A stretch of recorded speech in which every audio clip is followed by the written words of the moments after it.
नमस्कार साथियों, आशा करता हूँ आप लोग अच्छे होंगे, मस्त होंगे और स्वस्थ होंगे।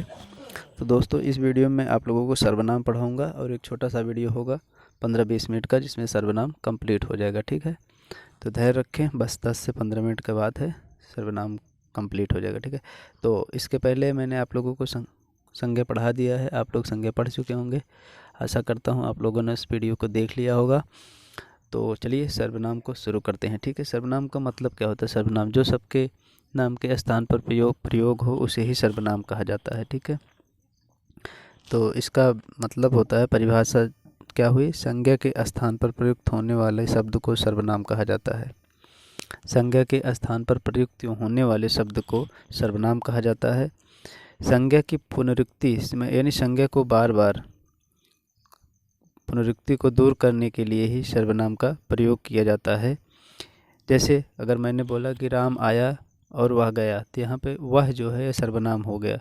नहीं तो मुझे ऐसे बोलना पड़ता कि राम आया और राम गया। ठीक है, तो इसलिए क्योंकि राम का नाम बार बार लेना पड़ता जहाँ पे हमें, इसलिए मैं बार बार राम का नाम ना लूँ, वहाँ पे सर्वनाम यूज करते हैं। राम आया और वह गया, कल उसने यह काम किया, उसके बाद फिर वहाँ से गया।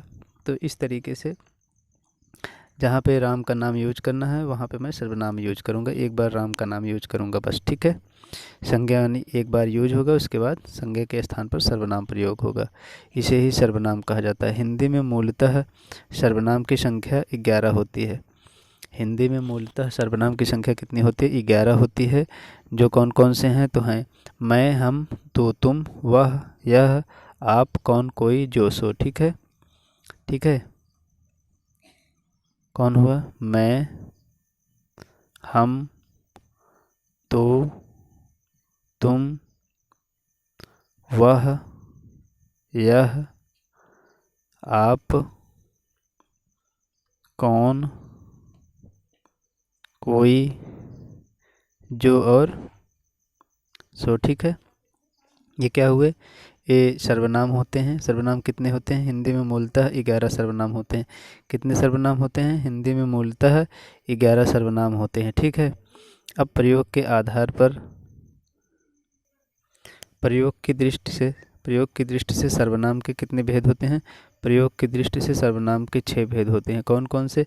पुरुषवाचक, निश्चयवाचक, अनिश्चयवाचक, प्रश्नवाचक, संबंधवाचक और निजवाचक। ये क्या है? ये सब सर्वनाम के भेद हैं प्रयोग के आधार पर। ठीक है, प्रयोग के आधार पर कितने प्रकार के होते हैं? प्रयोग के आधार पर 6 प्रकार के, पुरुषवाचक, निश्चयवाचक, अनिश्चय, प्रश्नवाचक, संबंधवाचक और निजवाचक। ठीक है, पुरुषवाचक के भी 3 भेद होते हैं। कौन कौन सा? उत्तम होता है, मध्यम होता है और अन्य होता है। ठीक है, तो उत्तम पुरुष में कौन कौन से सर्वनाम आते हैं? तो उत्तम पुरुष में आता है मैं और हम आता है, ये उत्तम पुरुष सर्वनाम है। तू और तुम क्या होगा? ये मध्यमवाचक सर्वनाम हुआ। आप, वह, वे, ये क्या हुआ? अन्य पुरुष सर्वनाम हुआ। आप, वह, वे। ठीक है, ये क्या हुआ? कभी कभी पूछता है कि मैं और हम कैसा सर्वनाम है? तो उत्तम पुरुष सर्वनाम है। ठीक है, इसके बाद सेकंड पार्ट आता है निश्चयवाचक सर्वनाम। निश्चयवाचक में कौन सा आता है? यह और वह। यह और वह क्या है? निश्चयवाचक सर्वनाम हुआ। यह और वह क्या हुआ? निश्चयवाचक सर्वनाम हुआ। इसका तीसरा भाग होता है अनिश्चयवाचक सर्वनाम। तो अनिश्चयवाचक में क्या हुआ? कोई और कुछ। कोई और कुछ, कोई आया और कुछ दिया, तो हमको नहीं पता कौन आया और क्या दिया। ठीक है ना, तो इसलिए क्या हुआ? है कोई आया और कुछ दिया, मतलब क्या है? अनिश्चयवाचक है, पता नहीं है। प्रश्नवाचक में कौन और क्या होता है? प्रश्नवाचक में कौन और क्या, जिसे हम बोलते हैं कौन आया भाई, क्या दिया था उसने, तो ये क्या हुआ? प्रश्न कर रहा हूँ मैं, किसी से कुछ पूछ रहा हूँ, कौन आया और क्या दिया। ठीक है, संबंध में जो और सो, जैसा करोगे वैसा भरोगे, जो और सो। ठीक है, निजवाचक में क्या होता है? निजवाचक मतलब जो हम स्वयं अपने लिए प्रयोग करें उसे निजवाचक कहते हैं। यहाँ पर आप स्वयं खुद, ये क्या हुआ? ये निजवाचक सर्वनाम होता है। ठीक है,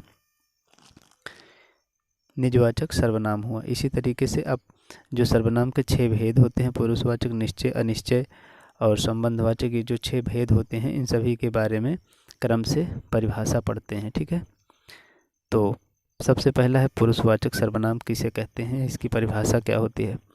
तो जिस सर्वनाम का प्रयोग वक्ता मतलब जो बोल रहा है या लेखक, वक्ता या लेखक स्वयं अपने लिए अथवा श्रोता के लिए या पाठक के लिए जो पढ़ रहा है या किसी अन्य के लिए प्रयोग करता है उसे पुरुषवाचक सर्वनाम कहते हैं।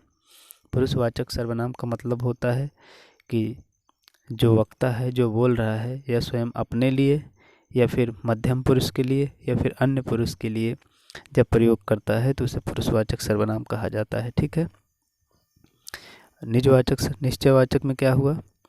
निश्चयवाचक सर्वनाम होता है जो सर्वनाम किसी व्यक्ति वस्तु की ओर निश्चयपूर्वक संकेत करे, उसे निश्चयवाचक सर्वनाम कहते हैं। जैसे वह जा रहा है, वह जा रहा है मतलब पक्का पता है वह जा रहा है। ठीक है, यहाँ पे कोई संदिग्ध नहीं है, वह जा रहा है तो वह जा रहा है मतलब वह जा रहा है। ये क्या हुआ? ये निश्चयवाचक है। अनिश्चयवाचक में क्या हुआ?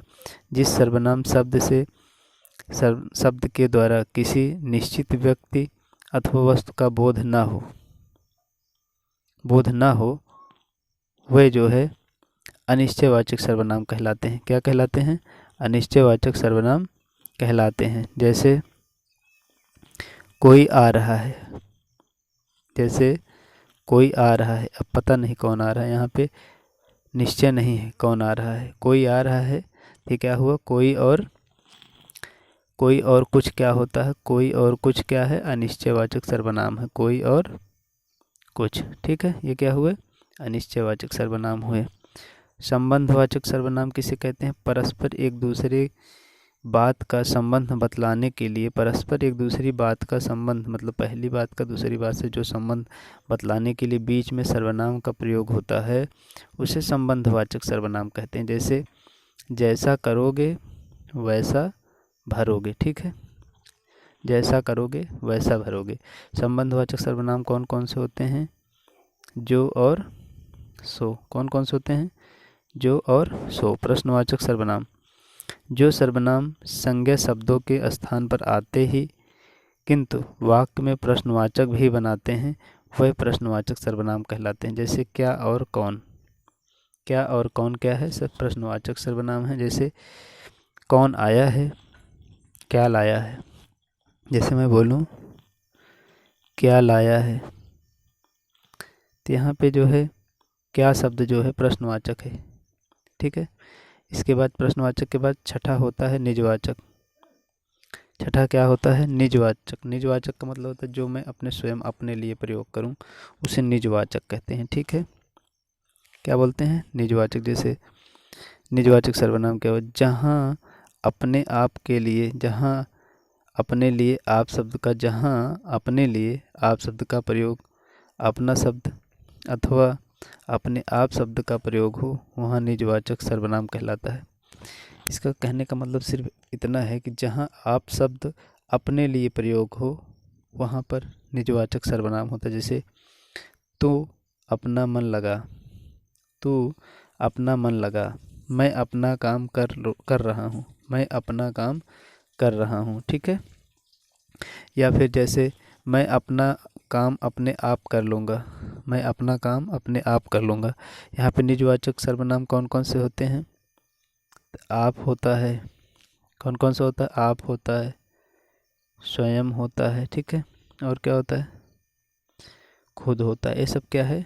निजवाचक सर्वनाम होते हैं। ठीक है, एक बार फिर से मैं आप लोगों को थोड़ा सा रिवीजन करवाता हूँ। सर्वनाम के कितने भेद होते हैं? मूलतः सर्वनाम के कितने भेद होते हैं?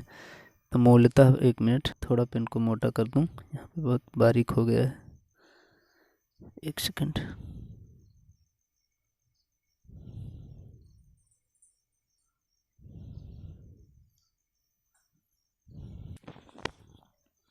तो चलिए, मूलतः सर्वनाम कितने होते हैं? तो मूलतः सर्वनाम 11 होते हैं। कितने होते हैं? मूलतः सर्वनामों की संख्या कितनी होती है? तो मूलतः सर्वनामों की संख्या 11 होती है। कौन कौन से? जैसे होता है मैं, हम, तू, तुम, मैं, हम, तू, तुम, वह, यह। ठीक है, वह यह कितने हो गए? 2 2 4 2 6 हो गए। आप। ठीक है, उसके बाद आता है कौन, कोई, जो और सो। आप लोग ऐसे याद करना, जैसे मैं, हम, तो, तुम, वह, यह, आप, कौन, कोई, जो, सो। ये क्या हुए? मूलतः सर्वनाम। अगर क्वेश्चन में पूछता है मूलतः सर्वनाम कितने प्रकार के होते हैं, तो मूलतः जो है 11 प्रकार के होते हैं। लेकिन अगर प्रयोग के आधार पर देखा जाए, प्रयोग के आधार पर, तो प्रयोग के आधार पर कितने होते हैं? 6 प्रकार के होते हैं। कौन कौन से? नंबर 1 है पुरुषवाचक, ठीक है, पुरुषवाचक, ठीक है। इसमें कौन कौन सा आता है? तो भैया इसमें आता है उत्तम, मध्यम और अन्य, ठीक है। दूसरा कौन सा आता है? दूसरा आता है निश्चयवाचक। कौन सा? निश्चयवाचक। तीसरा कौन सा आएगा? अनिश्चयवाचक। कौन सा होगा? अनिश्चयवाचक। और चौथा कौन सा होगा? तो चौथा होगा भैया अपना प्रश्नवाचक। कौन सा? चौथा होगा अपना प्रश्नवाचक। और पांचवा कौन सा होगा? तो पांचवा होता है अपना भैया संबंधवाचक। कौन सा होता है? संबंधवाचक।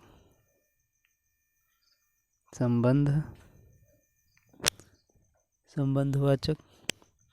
और छठा कौन सा होता है? छठा होता है निजवाचक। कौन सा होता है? निजवाचक, ठीक है। छठा कौन सा हुआ? छठा हुआ निजवाचक। ये सर्वनाम के कितने भेद होते हैं? सर्वनाम के प्रयोग के आधार पर 6 भेद होते हैं। तो सर्वनाम भी कंप्लीट हुआ। इस तरीके से संज्ञा और सर्वनाम आपके कंप्लीट हुए, ठीक है। संज्ञा भी कंप्लीट और सर्वनाम भी।